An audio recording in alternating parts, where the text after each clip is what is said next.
বন্ধুরা, তোমরা দেখছো এআইআর একাডেমি ইউটিউব চ্যানেল। আর আজকে আমরা নিয়ে চলে এসেছি ইউনেস্কো অর্থাৎ ইউনেস্কো ওয়ার্ল্ড হেরিটেজ সাইটের যে সমস্ত সাইটগুলো রয়েছে বর্তমানে 43টি ইউনেস্কো ওয়ার্ল্ড হেরিটেজ সাইটে বর্তমানে রয়েছে, সেই সমস্ত সাইটগুলো নিয়ে আলোচনা করব। এখান থেকে প্রশ্ন 100% আসবে। তোমরা যে কোনো পরীক্ষায় দেখে নিতে পারো, ইউনেস্কো থেকে প্রশ্ন আসবেই আসবে। সুতরাং আজকের ক্লাসটা অত্যন্ত গুরুত্বপূর্ণ হতে চলেছে। যারা যারা তোমরা এসএসসি দেবে, রেল এক্সাম দেবে, আমাদের ওয়েস্ট বেঙ্গলের ডব্লিউবি, কেপি, কনস্টেবল, এসআই দেবে এবং ক্লার্কশিপের এই সমস্ত যে সমস্ত এক্সামগুলো আছে, যারা যারা দেবে অবশ্যই আজকের ক্লাসটা কিন্তু শেষ পর্যন্ত সম্পূর্ণটা দেখবে, পারলে নোট করে নেবে, ঠিক আছে? তো অবশ্যই অত্যন্ত গুরুত্বপূর্ণ হতে যাচ্ছে। আর আজকের এই ক্লাসটা দেখে নেবে শেষ পর্যন্ত। যদি আমাদের চ্যানেলে নতুন হয়ে থাকো এখনই কিন্তু সাবস্ক্রাইব করে নেবে। তো বেশি কথা না বাড়িয়ে আমরা ফটাফট শুরু করে দিই, আর শেয়ার করে দেবে কিন্তু তোমাদের সকলের বন্ধুরা, ঠিক আছে? আচ্ছা, UNESCO UNESCO world heritage site যে কনভেনশন, এটা আমরা জানো যে ইউনেস্কোটা হচ্ছে ইউনাইটেড নেশনসেরই একটা পার্ট, যেটা হচ্ছে ইউনেস্কো। ইউনেস্কো এর যদি ফুল ফর্মের কথা বলি আমরা, যেটা হচ্ছে তোমাদের United Nations educational, scientific and cultural organisation. তো এই যে ইউনেস্কো, এটা প্রতিষ্ঠা হচ্ছে কবে?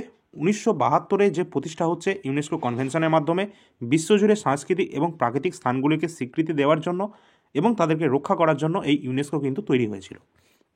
ভারত সম্প্রতি ইউনেস্কো ওয়ার্ল্ড হেরিটেজ সাইটের তালিকায় আরও 3টি সাইট যুক্ত করেছে এবং 2024-এ কিন্তু একটা যুক্ত করেছে, ঠিক আছে? যেটা 43তম সাইট, অত্যন্ত গুরুত্বপূর্ণ। সেটা তোমাদের পরীক্ষায় 100% আসবে, তোমরা যে কোনো পরীক্ষা দাও না কেন। তো সেইগুলো সব নিয়ে আলোচনা করব। সুতরাং ভারতে কিন্তু বর্তমানে এখনও পর্যন্ত 2024-এর আপডেটেড অনুযায়ী 43টি কিন্তু বর্তমানে সাইট রয়েছে ইউনেস্কো ওয়ার্ল্ড হেরিটেজ সাইট। আমরা যদি ইউনেস্কো সম্পর্কে আরেকটু দেখে নিই, যেটা কিন্তু তোমাদের পরীক্ষায় প্রশ্ন এসেছিল আমাদের ডব্লিউবিডি কোনো একটা এক্সামে, এছাড়া তোমাদের এসএসসির প্রতিটা এক্সামেই কিন্তু জিজ্ঞাসা করা হয় এই কোশ্চেনটা। ইউনেস্কো, যার ফুল ফর্ম তোমরা জানো, United Nations educational, scientific and cultural organisation. তো এই যে ইউনেস্কো, এর সদর দপ্তর অর্থাৎ হেডকোয়ার্টার কোথায় অবস্থান করছে? কোথায় অবস্থান করছে? যেখানে তোমাদের অলিম্পিক গেমস অনুষ্ঠিত হয়েছিল, সেখানে কিন্তু এর হেডকোয়ার্টার অবস্থান করছে ফ্রান্সের প্যারিস শহরে। কোথায়? ফ্রান্সের প্যারিস শহরে। আর তোমাদের এই কোশ্চেনটা পরীক্ষা এসছে, এই যে তোমাদের কলকাতার যে একটা এলডি এক্সাম হলো, সেখানে জিজ্ঞাসা করা হয়েছিল যে 2024-এ প্যারা অলিম্পিক কোথায় অনুষ্ঠিত হয়েছে? এটাও কিন্তু এই ফ্রান্সের প্যারিস শহরে কিন্তু অনুষ্ঠিত হয়েছে, ঠিক আছে? এগুলো সব কারেন্টের টপিক। যাই হোক, চলো আমরা বলে দিই, পরেরটা আমরা যাই। লিস্টগুলো ফটাফট দেখে নেবো, ঠিক আছে? এই লিস্টগুলো কিন্তু অত্যন্ত গুরুত্বপূর্ণ, তোমাদের এখান থেকে প্রশ্ন আসবে। এখানে তোমরা দেখে নেবে, এই যে 43টা আমরা ভারতের যে সাইটের কথা বললাম, এর মধ্যে কিন্তু সাংস্কৃতিক সাইট কিন্তু 35টি আছে। কটা? 35টি আছে এখানে সাংস্কৃতিক সাইট, 7টা রয়েছে এখানে প্রাকৃতিক সাইট, এবং একটা মাত্র রয়েছে হচ্ছে তোমাদের সাংস্কৃতিক এবং প্রাকৃতিক অর্থাৎ মিশ্র সাইট, মিক্সড। তো এই সাইটগুলো সম্পর্কে আমরা ফটাফট দেখে নেব। তোমাদের ফার্স্ট যেটা তোমরা দেখতে পাচ্ছ, অজন্তা গুহা। অজন্তা গুহা এটা কোন রাজ্যে অবস্থান করছে? তোমাদের এখান থেকে প্রশ্ন আসবে এটা কোন রাজ্যে অবস্থান করছে, ডাইরেক্ট প্রশ্ন আসবে, ঠিক আছে? তো অজন্তা গুহা অবস্থান করছে মহারাষ্ট্রে, যেটা 1983-তে এটা লিস্টেড হয়েছিল ইউনেস্কোতে। ইলোরা গুহা, ইলোরা গুহা কোথায় অবস্থান করছে? এটাও মহারাষ্ট্র। সুতরাং অজন্তা গুহা, ইলোরা গুহা দুটোই হচ্ছে মহারাষ্ট্র, আর দুটোই কিন্তু সেম বছরে তোমাদের হয়েছে, ঠিক আছে? আর পরবর্তী আমরা যদি আগ্রা উত্তরপ্রদেশ থেকে দেখি, যে আগ্রা ফোর্ট আর তাজমহল, এই দুটো কবে হচ্ছে? এই দুটো কিন্তু সেম 1983। সুতরাং এই যে অজন্তা গুহা, ইলোরা গুহা, আগ্রা ফোর্ট এবং তাজমহল, এই চারটেই কিন্তু তোমাদের 1983 সালে কিন্তু এটা লিস্টেড হচ্ছে ইউনেস্কো ওয়ার্ল্ড হেরিটেজ সাইটের তালিকাভুক্ত হচ্ছে। পরবর্তী আমরা যদি দেখি, এগুলো কিন্তু দেখে নেবে। সূর্য মন্দির, তোমরা জানো সূর্য মন্দির কোথায় অবস্থান করছে? কোনারক সান টেম্পল, এটা কোথায় অবস্থান করছে? উড়িষ্যাতে। এটা কিন্তু ঠিক তার পরের বছর লিস্টেড হচ্ছে 1984-তে। 1984-তে সূর্য মন্দিরটা লিস্টেড হচ্ছে, যেটা উড়িষ্যাতে অবস্থান করছে সূর্য মন্দির। পরবর্তী আছে মহাবলীপুরম যে মনুমেন্ট, মহাবলীপুরম যে মনুমেন্ট, এটা তোমাদের 1984-তে এটা লিস্টেড হচ্ছে ইউনেস্কো তালিকায়, এবং এটা অবস্থান করছে তামিলনাড়ুতে। তো মহাবলীপুরম যে মনুমেন্ট, এটা অবস্থান করছে কোথায়? তামিলনাড়ুতে। পরবর্তী আমরা দেখে নেব, এই যে সূর্য মন্দির আর তোমাদের মহাবলীপুরমের যে মনুমেন্ট, এই দুটোই কিন্তু 1984 সালে লিস্টেড হয়েছে, ঠিক আছে? আচ্ছা, এর পরপর আরও আমরা যদি দেখি, অত্যন্ত গুরুত্বপূর্ণ এবং প্রশ্ন এটা জিজ্ঞাসা করা হয়, সালও এখানে জিজ্ঞাসা করা হয়। প্রথম জাতীয় উদ্যান, ভারতের প্রথম জাতীয় উদ্যান যেটা ইউনেস্কোতে লিস্টেড হয়েছিল, সেটা কোনটা? যেটা আসামে অবস্থান করছে, 1985 সালে লিস্টেড হয়েছে কাজিরাঙ্গা ন্যাশনাল পার্ক। কী বললাম? কাজিরাঙ্গা ন্যাশনাল পার্ক আসামে অবস্থান করছে 1985-তে। এটা কিন্তু ইউনেস্কো ওয়ার্ল্ড হেরিটেজ সাইটের তালিকায় অন্তর্ভুক্ত হয়েছিল। পরবর্তী আমরা পাচ্ছি কেওলাডিও। কেওলাডিও যে ন্যাশনাল পার্ক, এটাও কিন্তু 1985-তে রাজস্থানে অবস্থান করছে, এটাও কিন্তু তোমাদের ইউনেস্কোতে কিন্তু এটা লিস্টেড হয়েছে। সুতরাং এই দুটো কিন্তু ন্যাশনাল পার্ক সেম তোমাদের প্রশ্ন আসবে ডাইরেক্ট। তোমাদের যদি কাজিরাঙ্গা অপশানে না থাকে তাহলে উত্তর হবে কিন্তু কেওলাডিও ন্যাশনাল পার্ক, ঠিক আছে, রাজস্থানে অবস্থান করছে। দুটোই কিন্তু 1985, ঠিক আছে। কারণ প্রশ্ন তোমাদের বেশিরভাগ আমাদের রাজ্যের ক্ষেত্রে কাজিরাঙ্গাটাই জিজ্ঞাসা করে, কিন্তু সেন্ট্রাল এক্সামে তোমাদের এইটা অপশানে দেবে না, তখন কেওলাডিও ন্যাশনাল পার্কটা অপশানে দিয়ে দেবে। দুটোই 1985-তে রাজস্থান অবস্থান করছে। পরবর্তী আসছে 1985-তে আর একটা, যেটা হচ্ছে বন্যপ্রাণী অভয়ারণ্য, যেটা ওয়াইল্ড লাইফ স্যাংচুয়ারিতে আমরা পড়ে থাকি, যেটা অবস্থান করছে কোথায়? এটাও কিন্তু আসামে অবস্থান করছে, আর এটাও কিন্তু 1985-তে কিন্তু লিস্টেড হয়েছে। সুতরাং মানস এবং কাজিরাঙ্গা দুটোই কিন্তু আসামে অবস্থান করছে, আর কেওলাডিও ন্যাশনাল পার্ক এটা রাজস্থানে অবস্থান করছে। তিনটেই কিন্তু 1985-তে। পরবর্তী আমাদের প্রশ্ন কী আছে? ভালো লাগলে অবশ্যই কিন্তু লাইক করে দেবে, তোমাদের সকল বন্ধুদের সাথে অবশ্যই শেয়ার করে দেবে। টেলিগ্রাম চ্যানেলে যুক্ত না থাকলে এখনই জয়েন করে নেবে, ডিসক্রিপশানে লিঙ্ক দেওয়া আছে, ঠিক আছে। পরবর্তী দেখবো আমরা গোয়ার যে গির্জা এবং কনভেন্ট, এটা কোথায় অবস্থান করছে? এটা কিন্তু গোয়াতেই অবস্থান করছে। 1986 সালে এটা লিস্টেড হয়েছে, আর 1986-তে আরও অনেক লিস্টেড আছে, যেগুলো তোমরা দেখতে পাচ্ছ। খাজুরাহো কোথায় অবস্থান করছে? মধ্যপ্রদেশে। ডাইরেক্ট এটা জিজ্ঞাসা করা হয়, খাজুরাহো কোথায় অবস্থান করছে? মধ্যপ্রদেশে। 1986 সালে কিন্তু এটা লিস্টেড হয়েছে। এছাড়া হাম্পি যে স্মৃতিস্তম্ভ, এটা কোথায় অবস্থান করছে? কর্ণাটক রাজ্যে অবস্থান করছে হাম্পি, এটাও কিন্তু 1986-তে লিস্টেড হয়েছে। পরবর্তী আমরা যদি দেখি ফতেপুর সিক্রি আগ্রাতে 1986-তে। ফতেপুর সিক্রি অত্যন্ত গুরুত্বপূর্ণ। তো এই তিনটে তোমরা দেখছো। আর এর আগে আমরা আলোচনা করলাম গোয়ার যে গির্জা, এটাও কিন্তু 1986-তে। সুতরাং চারটে তোমরা দেখছো, খাজুরাহো মধ্যপ্রদেশ, হাম্পি কর্ণাটক, ফতেপুর সিক্রি যেটা তোমাদের উত্তরপ্রদেশের আগ্রাতে পড়ছে। সবকটা 1986-তে কিন্তু এটা লিস্টেড হয়েছে। পরবর্তী আমরা দেখে নেব এলিফ্যান্টা গুহা। এটা অবস্থান করছে কোথায়? মহারাষ্ট্রতে অবস্থান করছে এলিফ্যান্টা গুহা। তো মহারাষ্ট্র অবস্থান করছে এলিফ্যান্টা গুহা। পরবর্তী এটা কিন্তু 1987 তোমাদের লিস্টেড হচ্ছে। পরবর্তী আমরা যদি দেখি গ্রেট লিভিং চোল টেম্পল, ঠিক আছে, চোল টেম্পল যেটা তামিলনাড়ুতে অবস্থান করছে 1987-তে, এটাও লিস্টেড হচ্ছে। পরবর্তী আমাদের আছে পাট্টাডাকাল। ডাইরেক্ট কোশ্চেন জিজ্ঞাসা করে এটা। পাট্টাডাকাল কোথায় অবস্থান করছে? কর্ণাটকে অবস্থান করছে। 1987 সালে এটা কিন্তু লিস্টেড হয়েছিল। আর সব থেকে গুরুত্বপূর্ণ আমাদের পশ্চিমবঙ্গের যদি এক্সাম হয় সেটার জন্য সুন্দরবন জাতীয় উদ্যান বা সুন্দরবন ন্যাশনাল পার্ক, ডাইরেক্ট সাল জিজ্ঞাসা করবে। কত সালে এটা ইউনেস্কো ওয়ার্ল্ড হেরিটেজ সাইটের তালিকাভুক্ত হয়েছে? লিস্টেড হয়েছে আমাদের 1987। কত বললাম? 1987 সালে পশ্চিমবঙ্গে অবস্থান করছে সুন্দরবন ন্যাশনাল পার্ক। তো পশ্চিমবঙ্গের প্রথম ন্যাশনাল পার্ক হিসাবে যেটা ইউনেস্কোতে স্থান পাচ্ছে সেটা হচ্ছে সুন্দরবন ন্যাশনাল পার্ক, সাল 1987। তো 1987 সালে আমরা কী কী দেখলাম? যেটা দেখলাম মহারাষ্ট্রের এলিফ্যান্টা গুহা, তামিলনাড়ুর গ্রেট চোল টেম্পল, পাট্টাডাকাল কর্ণাটক, আর আমরা দেখলাম সুন্দরবন ন্যাশনাল পার্ক। এই সব কটা তোমাদের 1987-তে লিস্টেড হচ্ছে ইউনেস্কো ওয়ার্ল্ড হেরিটেজ সাইটের তালিকায়। পরবর্তী আমরা দেখব উত্তরাখণ্ডের নন্দা দেবী যে ন্যাশনাল পার্ক আছে, valley of flower national park, যেটাকে আমরা চিনি, ঠিক আছে। এখানে কিন্তু ফুলের উদ্যান আছে, ঠিক আছে। তো ফুলের উপত্যকা বলা যেতে পারে। Valley of flower and national park, Nanda Devi national park, Uttarakhand রাজ্যে অবস্থান করছে। 1988-তে কিন্তু এটা লিস্টেড হয়েছে। এই 1988-তে একটাই লিস্টেড হয়েছে এটা। পরবর্তী 1989-তে আমরা যদি দেখি বুদ্ধের স্মৃতিস্তম্ভ, যেটা সাঁচি মধ্যপ্রদেশে অবস্থান করছে। পরবর্তী আছে হুমায়ুন স্তম্ভ সমাধি, যেটা কিন্তু অবস্থান করছে দিল্লিতে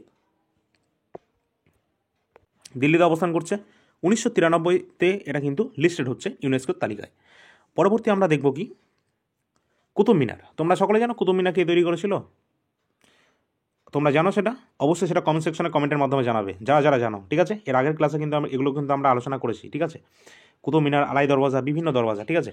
এগুলো কিন্তু তোমরা যারা দেখোনি স্ট্যাটিক জিকের প্লেলিস্ট, তারা কিন্তু অবশ্যই স্ট্যাটিক জিকের প্লেলিস্টটা তোমরা চেক করে নেবে, ঠিক আছে। অত্যন্ত গুরুত্বপূর্ণ এই জিকের প্লেলিস্টটা।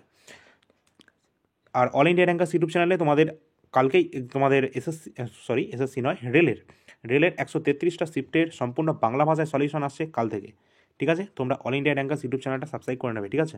আর আজকে তার বিস্তারিত যে তথ্য সেগুলো কিন্তু আজকেই কিন্তু তোমাদের দিয়ে দেবো, ঠিক আছে। আর তোমরা দেখতে পাচ্ছ এই যে all India rankers YouTube channel, এই চ্যানেলের লিঙ্ক তোমরা ডেসক্রিপশনে পেয়ে যাবে। এছাড়া আমাদের টেলিগ্রাম চ্যানেলের লিঙ্কটাও ডেসক্রিপশনে দেওয়া আছে, ঠিক আছে। তো কুতুব মিনার স্মৃতিস্তম্ভ দিল্লিতে অবস্থান করছে, কুতুবুদ্দিন আইবক তৈরি করেছিলেন, ঠিক আছে। 1993 সালে এটা কিন্তু লিস্টেড হচ্ছে ইউনেস্কো ওয়ার্ল্ড হেরিটেজের তালিকায়। পরবর্তী আমরা যদি দেখি দার্জিলিং, কালকা সিমলা এবং নীলগিরি মাউন্টেন যে রেলওয়ে, কী বললাম? দার্জিলিং আমাদের পশ্চিমবঙ্গের কালকা সিমলা এবং নীলগিরি মাউন্টেন যে রেলওয়ে, এই সব কটা তোমাদের 1999-তে লিস্টেড হচ্ছে ইউনেস্কো ওয়ার্ল্ড হেরিটেজ সাইটের তালিকায়, ঠিক আছে। তো এই সমস্ত রেলওয়ে যে সমস্তগুলো দেখছো এগুলো সব 1999-তে। তাহলে এই যে মাঝখানে দেখলো অনেকটা গ্যাপ পড়ে গেল, তাই না? মুখস্থ করতে সুবিধার জন্য ভালো করে এটা দেখে নেবে। কুতুব মিনার 1993, কিন্তু তারপরে অনেকটা গ্যাপের পর 1999-তে এই দার্জিলিং কালকা সিমলা রেলওয়ে এবং নীলগিরি মাউন্টেন রেলওয়ে এরা কিন্তু 1999-তে লিস্টেড হচ্ছে। পরবর্তী আমরা যদি দেখি মহাবোধি টেম্পল বা মহাবোধি মন্দির, এটা 2002-তে বিহারে এটা কিন্তু অবস্থান করছে এবং 2002-তে এটা লিস্টেড হচ্ছে। পরবর্তী অত্যন্ত গুরুত্বপূর্ণ প্রশ্ন যেটা ডায়েট পরীক্ষায় জিজ্ঞাসা করা হয়, ভীমবেটকা রক শেল্টার যেটা কোথায় অবস্থান করছে? তোমাদের মধ্যপ্রদেশে অবস্থান করছে। এটা 2003-তে কিন্তু তোমাদের এটা লিস্টেড হয়েছে, ঠিক আছে। ছত্রপতি শিবাজি টার্মিনাস কোথায় অবস্থান করছে? মহারাষ্ট্র। ছত্রপতি শিবাজি টার্মিনাস কোথায় অবস্থান করছে? মহারাষ্ট্রে অবস্থান করছে। পরবর্তী 2004-এ কিন্তু ওটা, ঠিক আছে। চম্পানন পাভাগাল আর্কিওলজিক্যাল যে পার্ক বা প্রত্নতাত্ত্বিক উদ্যান, এটা কোথায় অবস্থান করছে? 2004-এ গুজরাটে অবস্থান করছে। কিন্তু এই 2004-এই কিন্তু আমরা আরেকটা দেখলাম, কি দেখলাম? এর আগে ছত্রপতি শিবাজি টার্মিনাস দেখলাম তোমাদের মহারাষ্ট্রে, ঠিক আছে। তো এই দুটোই কিন্তু 2004-এ। পরবর্তী আমরা দেখব 2007 লালকেল্লা। লালকেল্লা কোথায় অবস্থান করছে? দিল্লিতে অবস্থান করছে লালকেল্লা, তাই না? তো দিল্লিতে লালকেল্লা অবস্থান করছে। পরবর্তী আমরা কি আছে? যন্তর মন্তর 2010 দিল্লিতে অবস্থান করছে। যন্তর মন্তর কোথায়? দিল্লি, ঠিক আছে। এগুলো কিন্তু ডাইরেক্ট কিন্তু প্রশ্ন জিজ্ঞাসা করা হয় বিভিন্ন এক্সামে। আচ্ছা, পশ্চিমঘাট। পশ্চিমঘাটটা এটা কিন্তু 2012-তে এটা লিস্টেড হচ্ছে। কর্ণাটক কেরালা পশ্চিমঘাট যে পর্বতমালা, তো এগুলো কিন্তু লিস্টেড হচ্ছে 2012-তে। পরবর্তী আছে পার্বত্য দুর্গ। আচ্ছা, পশ্চিমঘাটে ওই কর্ণাটক কেরালা তামিলনাড়ু মহারাষ্ট্র ওগুলো তো সবই 2012-তে কিন্তু লিস্টেড হচ্ছে পার্বত্য দুর্গ, যেটা রাজস্থানে অবস্থান করছে। 2013-তে এটা লিস্টেড হচ্ছে পার্বত্য দুর্গ। পরবর্তী যেটা ইম্পর্টেন্ট আসছে রানী কি বাঁধ, ডাইরেক্ট জিজ্ঞাসা করা হয় এটাও। রানী কি বাঁধ এটা কোথায় অবস্থান করছে? 2014 সালে এটা কিন্তু লিস্টেড হচ্ছে গুজরাটে অবস্থান করছে রানী কি বাঁধ, ঠিক আছে। আর তোমরা জানো যে এটা একটা আমাদের ভারতের যে ইন্ডিয়ান যে কারেন্সি আছে ইন্ডিয়ান রুপি, তারই একটা নোটে কিন্তু রানী কি বাঁধ এটা কিন্তু অবস্থান করছে তার পিছনে। তো সেটা কোথায় সেটা ডিসক্রিপশানে অবশ্যই তোমরা কমেন্ট সেকশনে কমেন্টের মাধ্যমে কিন্তু জানাবে, ঠিক আছে। কোন টাকার পিছনে কিন্তু এটা আছে রানী কি বাঁধ, গুজরাটে অবস্থান করছে। 2014 সালে ইউনেস্কো ওয়ার্ল্ড হেরিটেজ সাইটে তালিকাভুক্ত হয়েছে। পরবর্তী গ্রেট হিমালয়ান ন্যাশনাল পার্ক 2014 সালে লিস্টেড হয়েছে। কোথায় অবস্থান করছে? হিমাচল প্রদেশ। হিমাচল প্রদেশে অবস্থান করছে গ্রেট হিমালয়ান ন্যাশনাল পার্ক। 2014 সালে এটা কিন্তু লিস্টেড হয়েছে। পরবর্তী আমরা দেখব নালন্দা। নালন্দা কোথায় অবস্থান করছে? বিহারে অবস্থান করছে, তোমরা সকলে জানো। তো 2016 সালে কিন্তু লিস্টেড হচ্ছে ইউনেস্কোর তালিকায়। 2016-তে নালন্দা অবস্থান করছে বিহারে। পরবর্তী আমাদের আসছে কাঞ্চনজঙ্ঘা যে ন্যাশনাল পার্ক, যেটা তোমরা সকলে জানো কোথায় অবস্থান করছে? সিক্কিমে অবস্থান করছে। 2016-তে কিন্তু এটা লিস্টেড হচ্ছে। তো কাঞ্চনজঙ্ঘা, এখানে বানানটা একটু ভুল আছে। তো কাঞ্চনজঙ্ঘা ন্যাশনাল পার্ক এটা কিন্তু তোমাদের সিক্কিমে অবস্থান করছে, ঠিক আছে। 2016-তে এটা লিস্টেড হয়েছে। পরবর্তী আছে আমাদের লি কর্বুজিয়ার এর স্থাপত্য কাজ বা ক্যাপিটালস কমপ্লেক্স চণ্ডীগড়ে অবস্থান করছে। 2016-তে কিন্তু এটা লিস্টেড হয়েছে। ঐতিহাসিক শহর হিসাবে আহমেদাবাদে অবস্থান করছে, যেটা 2017-তে লিস্টেড হয়েছে।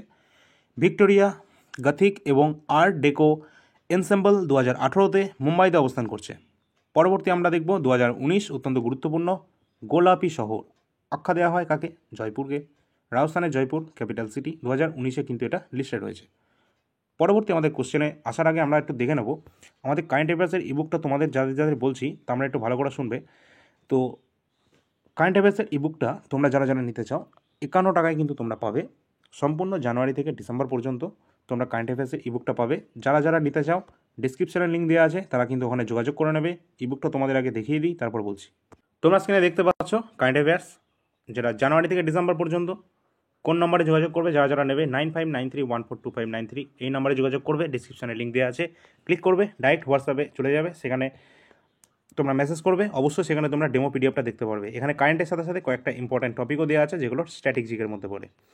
তো সম্পূর্ণটা তোমরা পাচ্ছ জানুয়ারি থেকে ডিসেম্বর পর্যন্ত। এখন পাবে আগস্ট পর্যন্ত 51 টাকায়, আর বাকিটা তোমরা ডিসেম্বর পর্যন্ত পাবে। সেটার জন্য তোমাদের এক্সট্রা কোনো পেমেন্ট করতে হবে না, সেটা ফ্রিতে পাবে, ঠিক আছে। যারা যারা নেবে তাদের জন্য একটা তোমাদের পেইড টেলিগ্রাম গ্রুপ খোলা হয়েছে, তারা সেখান থেকে সব কিছু পেয়ে যাবে ডিসেম্বর পর্যন্ত, ঠিক আছে। আজকে যে ক্লাসের পিডিএফটা তারাও কিন্তু ওটা ওই টেলিগ্রাম গ্রুপে কিন্তু পেয়ে যাবে, পেইড টেলিগ্রাম গ্রুপে, ঠিক আছে। আচ্ছা, যারা যারা নিতে চাও অবশ্যই সেটা তোমরা যোগাযোগ করে নেবে, ডিসক্রিপশনে লিঙ্ক দেওয়া আছে। এই ধরনের যে কারেন্ট অ্যাফেয়ার্সগুলো তোমরা যেগুলো দেখতে পাচ্ছ, এগুলো কিন্তু এসএসসি সিএইচএসএল এক্সামে প্রচুর কমন এসেছিলো, এসএসসি জিডিতে কমন এসেছিলো। এছাড়া যে এমটিএসের এক্সাম চলছে, সেখানে কিন্তু তোমাদের অ্যানালাইসিস বন্ধ করা আছে, তাই জন্য আমরা দেখাতে পাচ্ছি না। অনেক প্রশ্ন কিন্তু কমন এসছে সেখানে, ঠিক আছে? তো তোমরা সেটা দেখে নেবে, আশা করি তোমরা সকলে কমন পাবে। আর ইবুকটা তোমরা তো দেখেই নিয়েছো। আর এর সাথে আমরা কিন্তু আজকে তোমাদের কিন্তু জানিয়ে দেবো আমাদের অল ইন্ডিয়া র্যাঙ্কার্স ইউটিউব চ্যানেলে এসএসসি নয়, রেলের 133টা শিফটের কমপ্লিট বাংলা ভাষায় সলিউশন নিয়ে আসছি অল ইন্ডিয়া র্যাঙ্কার্স ইউটিউব চ্যানেলে। সাবস্ক্রাইব করে নাও চ্যানেলটিকে, এবং তোমরা কিন্তু ডিসক্রিপশনের লিঙ্ক দেখতে পাবে, সেখান থেকেও তোমরা চ্যানেলে জয়েন হতে পারবে। এখানে সম্পূর্ণ এনটিপিসি 133টা শিফট হয়েছিল। 2019-এর এক্সামটা 2021-এর দিকে হয়েছিল। সেখানে কিন্তু প্রচুর কারেন্ট অ্যাফেয়ার্স কমন এসছে, সেগুলো তোমরা দেখলেই বুঝতে পারবে যে কোন কোন কারেন্ট অ্যাফেয়ার্সগুলো আসছে, আর সেই সমস্ত টপিকই দেওয়া আছে আমাদের এই কারেন্ট অ্যাফেয়ার্সের পিডিএফে। সুতরাং তোমরা যদি নাও অবশ্যই উপকৃত হবে রেলের এক্সামের জন্য, কারণ রেল এবং এসএসসি দুটোই কিন্তু নিয়ে থাকে টিসিএস, আর তাদের প্যাটার্নকে ফলো করেই আমরা কিন্তু ইবুকটা তৈরি করেছি। সুতরাং একদম কমন আসতে, ঠিক আছে? তো সুতরাং তোমরা কিন্তু নিয়ে যেতে পারো, ডিসক্রিপশনে লিঙ্ক দেওয়া আছে। আমরা আমাদের ক্লাসে চলে যাই। আর অলিম্পিকটাও আমরা দিয়ে দিয়েছি পেইড টেলিগ্রাম গ্রুপে, ঠিক আছে? চলো পরবর্তী আমাদের যে কোয়েশ্চেন শুরু হচ্ছে। 39 নম্বর, কাকাটিয়ার রুদ্রেশ্বরা রামাপ্পা টেম্পল কোথায় অবস্থান করছে? রামাপ্পা টেম্পল 2021-এ যারা লিস্টেড হয়েছিল ইউনেস্কো তালিকায়, তেলেঙ্গানায় অবস্থান করছে বর্তমানে। 39 নম্বর হলো। 40 নম্বর আমাদের আছে ধোলাভিরা, অত্যন্ত গুরুত্বপূর্ণ একটা সাইট, যেটা হচ্ছে তোমাদের হরপ্পার একটা গুরুত্বপূর্ণ সাইট হচ্ছে ধোলাভিরা। এটা তোমাদের 2021-এ লিস্টেড হয়েছে ইউনেস্কো ওয়ার্ল্ড হেরিটেজের তালিকায়। আর এটা কিন্তু তোমাদের এসএসসি অনেকবার জিজ্ঞাসা করেছিল যখন এটা কারেন্টের টপিক ছিল। সুতরাং এখন যেটা কারেন্টের টপিক সেটা আসছে 2023-24। 2023-এ পশ্চিমবঙ্গের শান্তিনিকেতন, যেটা 2023-এ কিন্তু লিস্টেড হয়েছে ইউনেস্কো ওয়ার্ল্ড হেরিটেজের তালিকায়, এটা কিন্তু পশ্চিমবঙ্গে অবস্থান করছে। সুতরাং পশ্চিমবঙ্গ এবং এসএসসি রেল সমস্ত এক্সামের জন্য গুরুত্বপূর্ণ এটা। পরবর্তী আসছে বেলুর হালেবিড এবং সোমনাথপুরের যে হয়সালা মন্দির, অত্যন্ত গুরুত্বপূর্ণ হয়সালা মন্দিরটা এখানকার মধ্যে। আর বেলুর, এই দুটো অত্যন্ত গুরুত্বপূর্ণ, কারণ 2023-এ এই দুটো কর্ণাটকে অবস্থান করছে। আর একটা 2023-এ দুটো ঘটনা, একটা হচ্ছে পশ্চিমবঙ্গের শান্তিনিকেতন আর কর্ণাটকের হয়সালা মন্দির বিশেষ করে, এবং বেলুর, এই দুটো বেশি জিজ্ঞাসা করা হয়। সুতরাং এই দুটোই 2023-এ ইউনেস্কো ওয়ার্ল্ড হেরিটেজ সাইটের তালিকাভুক্ত হচ্ছে। আর 2024-এর জন্য অত্যন্ত গুরুত্বপূর্ণ যেটা আসছে, সেটা আসামে অবস্থান করছে মোডিয়ামস। এটা 2024-এ নতুন এটা ইনক্লুড করা হয়েছে ইউনেস্কো ওয়ার্ল্ড হেরিটেজের তালিকায়।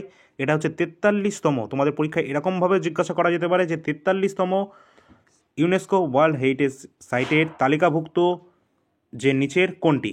4টে অপশান দিয়ে দেবে, নিচের কোনটা? মোডিয়ামস। এই মোডিয়ামস কোন রাজ্যে অবস্থান করছে? আসামে অবস্থান করছে মোডিয়ামস 2024-এর। তো এই ছিল আজকের আমাদের শেষ কোশ্চেন। 43টা ছিল, 43টা আলোচনা করে দিলাম। তোমাদের অল ইন্ডিয়া র্যাঙ্কার্স ইউটিউব চ্যানেলে, যেটা বারবার বলছি, আজকেই তোমাদের একটা অ্যানাউন্সমেন্ট আসছে এনটিপিসি রিলেটেড, যেখানে তোমাদের সম্পূর্ণ ক্লাস শুরু হবে আগামীকাল থেকে। যারা যারা রেলের এক্সামে ফর্ম ফিল আপ করেছো, অবশ্যই তোমাদের আগের বছর দেখতেই হবে, সম্পূর্ণ ফ্রি। তোমরা কিন্তু এটা দেখতে পারবে অল ইন্ডিয়া র্যাঙ্কার্স ইউটিউব চ্যানেলে বাংলা ভাষায়। 133টা শিফটেরই সমস্যার যে সমাধান নিয়ে চলে আসবো। আর এই যে 133টা শিফট, এর যে সমাধানগুলো পাবে মোটামুটি ডিসেম্বরের আগে কমপ্লিট হয়ে যাবে।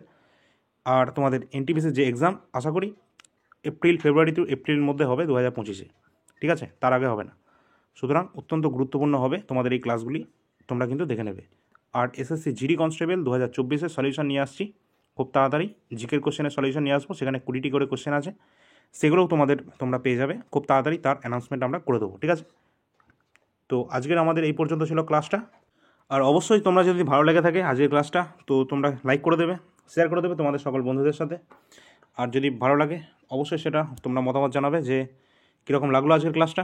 পরবর্তী ক্লাস কোন টপিকের ওপর রাখবো সেটা অবশ্যই জানিয়ে দেবে, ঠিক আছে? তো চলো আজকের ক্লাসটা এই পর্যন্ত থাক। ডেসক্রিপশানে তোমাদের পিডিএফের লিঙ্ক দেওয়া আছে, সেখান থেকে তোমরা কিন্তু পিডিএফটা দেখতে পারো। চলো পরবর্তী ক্লাসে দেখা হচ্ছে, ধন্যবাদ।